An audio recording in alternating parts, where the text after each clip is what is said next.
Im Winter vor einem Jahr starben bayernweit rund ein Drittel der Bienenvölker. Die Bayerische Imkervereinigung befürchtet in diesem Jahr sogar noch größere Einbußen. Am Fuße der Festung Marienberg in Würzburg hoffen die Schüler des Friedrich-König-Gymnasiums, dass es ihren Bienen gut geht. Denn 15 Kilometer entfernt ist erst vor wenigen Tagen die Bienenkrankheit Faulbrut ausgebrochen. Imker Ulrich Krammel begleitet die Bienengruppe. Das Volk ist schwach, aber es lebt. Die Biene leistet als kleinstes Nutztier der Welt einen wichtigen Beitrag zur Ernährung der Menschen. Es ist tatsächlich so, dass wenn Pflanzen nicht bestäubt werden, der Mensch kann sie nicht so gut bestäuben wie ein Insekt. Auch wenn man meint, man kann das und Walmart sagt zum Beispiel, wir entwickeln jetzt Roboterbienen, die das machen. Es wird nie funktionieren, weil diese Tiere gibt es schon 40 bis 80 Millionen Jahre auf der Erde. Ja? Und die Erfahrung, die werden wir in so kurzer Zeit nicht sammeln können. Bienen und andere Insekten brauchen Vielfalt, die sie immer weniger finden. Eine Studie aus Nordrhein-Westfalen hat nachgewiesen, dass dort innerhalb von 30 Jahren mehr als 75% der Fluginsekten verschwunden sind. In Franken wird schon einiges für Bienen getan. Landwirte bauten zum Beispiel bereits 2017 rund um Ostheim in der Rhön auf 23 Hektar Fläche Wildpflanzen an.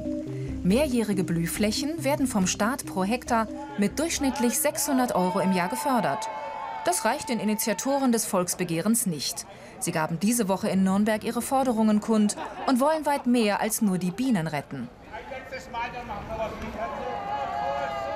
Die Biene ist ein Symbol, die Honigbiene. Es geht uns aber natürlich um viel, viel mehr. Es geht uns um Wildbienen, um Insekten, es geht uns um Vögel, um Reptilien, um die Artenvielfalt insgesamt. 10% des Grünlandes sollen als Blühwiesen gesetzlich vorgeschrieben werden. Später mähen, mehr Ökolandbau, mehr verbundene Biotope und weniger Pestizide. Das alles fordern die Naturschützer. Günter Felsner vom Bauernverband befürchtet, dass ein neues Naturschutzgesetz als Folge des Referendums die bisherigen Fördermöglichkeiten aushebeln könnte. Außerdem habe schon jeder 10. Landwirt auf Bio umgestellt. Doch wenn es ums Einkaufen geht, lande immer noch viel zu viel konventionelle Ware im Korb. Es ist keine Lösung, jetzt dreimal so viel Biobauern gesetzlich vorzuschreiben und die Produkte in den Läden dann nicht verkaufen zu können, weil die Nachfrage fehlt. Das würde einen Preiseinbruch bedeuten und die bestehenden Biobauern in der Existenz gefährden. Auch hier gilt, gut gedacht ist lange nicht gut gemacht. Doch nicht nur die Landwirte stehen im Fokus der Kritik. Die Naturschützer beklagen auch Flächenversiegelung, zunehmende Lichtverschmutzung und steigende Freizeitaktivitäten im Grünen. Woran das Bienensterben letztlich liegt, können die Imker in der fränkischen Schweiz nur vermuten. Doch sie haben festgestellt, ihre Bienen finden immer weniger Nahrung. Ein Ziel des Volksbegehrens ist es, das Thema Bienen verstärkt in die Schulen zu tragen. Das klappt bei der Würzburger Bienengruppe schon gut. Die Schülerinnen und Schüler kümmern sich um die Insekten und haben auch schon viel über sie gelernt.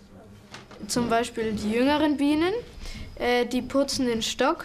Und ich denke, es ist auch ganz gut, wenn Kinder ihren Eltern sozusagen auch immer im Haushalt helfen. Und da kann man sich auch so viel abgucken, auch im Teamgeist in der Klasse oder so. Vielleicht werde ich dann auch am Ende noch ein Volk mitnehmen.